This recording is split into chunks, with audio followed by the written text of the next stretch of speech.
বন্ধু, আর কিছুদিনের মধ্যে তোমার পরীক্ষা শুরু হয়ে যাবে, কিন্তু তুমি যদি তোমার পরীক্ষার জন্য এখনো সিরিয়াস না হয়ে থাকো তাহলে তোমার লাইফে কখনো তুমি কোনো কিছু করতে পারবে না। আরে ভাই, কমপক্ষে একবার হলেও তুমি তোমার মা বাবার কথা ভেবে দেখো। তারা তোমাকে সবসময় খুশি রাখার চেষ্টা করে এবং তোমার প্রত্যেকটা ইচ্ছা, তোমার প্রত্যেকটা চাওয়া তারা পূরণ করার চেষ্টা করে। তার বদলে তোমার মা বাবা তোমার কাছ থেকে এটুকুই চায় যে তুমি ভালোভাবে পড়াশোনা করে সফল হও। আর তুমি তোমার মা বাবার জন্য এটুকু করতে পারবে না। তোমার বাবা মা শুধু তোমাকে একটাই কাজ দিয়েছে, আর সেটা হলো পড়াশোনা। তোমার বাবা মা মনে করে যে আমার ছেলে পড়াশোনা করছে, সে কারণে তোমাকে তারা বাজারেও পাঠায় না। তোমার বাবা কষ্ট করে নিজেই বাজার করে নিয়ে আসে, কিন্তু তোমার মা বাবা তো জানে না যে তুমি সারাদিন ধরে ফোন ঘাটো, গেম খেলো, চ্যাটিং করো, ইনস্টাগ্রাম রিলস দেখো। দেখো ভাই, এইসব করে তুমি তোমার বাবা মাকে ধোকা দিচ্ছ না, বরং তুমি নিজেকেই ধোকা দিচ্ছ। তুমি তোমার স্বপ্নের পেছনে দৌড়ানো শুরু করে দাও এবং নিজের স্বপ্নের পেছনে এত দৌড়াও, এত বেশি দৌড়াও যেন তোমার সাথে দেখা করার জন্য প্রত্যেকটা মানুষের স্বপ্ন হয়ে ওঠে। তুমি প্রচুর পরিশ্রম করো, এত বেশি পরিশ্রম করো যেন বলতে পারো ড্রাইভার গাড়ি বার করো, চা খেতে যাব। তুমি সফলতা যদি না পাও তাহলে সেটা আলাদা বিষয়, কিন্তু তুমি যদি চেষ্টাও না করো তো এটা খারাপ বিষয়। যাকে স্বপ্ন দেখতে বেশি ভালো লাগে তার কাছে রাত অনেক ছোট মনে হয়, কিন্তু যাকে স্বপ্ন পূরণ করতে ভালো লাগে তার কাছে দিন অনেক ছোট মনে হয়। একদিন তোমারও সময় আসবে যারা তোমাকে অপমান করেছে তারা তোমাকে দেখার জন্য ছটফট করবে।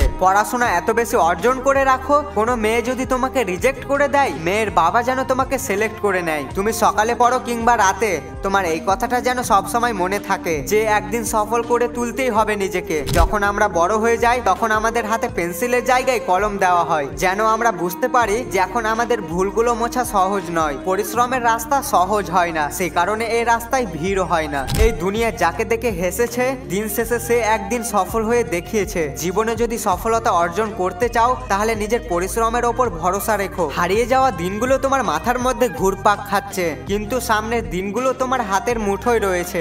অসফলতা বলে দেয় যে তুমি ভালোভাবে চেষ্টা করোনি। তুমি তোমার মা বাবার কথা একবার ভাবো। মা এমন একটি ব্যাংক যেখানে তুমি তোমার ইমোশনাল গুলোকে জমা করে রাখতে পারো, আর বাবা এমন একটি ক্রেডিট কার্ড যেখানে পয়সা না থাকার পরেও তারা তোমার স্বপ্ন পূরণ করার চেষ্টা করে। আমি অন্য কারোর জন্য নয়, বরং আমি আমার বাবা মার স্বপ্ন পূরণ করার জন্য সফল হয়েই ছাড়বো। সফলতার দরজা সেই খুলতে পারে যার ক্ষমতা থাকে দরজায় বাড়ি মারার। যদি তুমি আজ পরিশ্রম করার সিদ্ধান্ত করে নাও তাহলে দেখবে কাল তোমার মতো হওয়ার জন্য মানুষ পরিশ্রম করবে। সফলতার দরজার একটাই চাবি, সেটা হলো পরিশ্রম।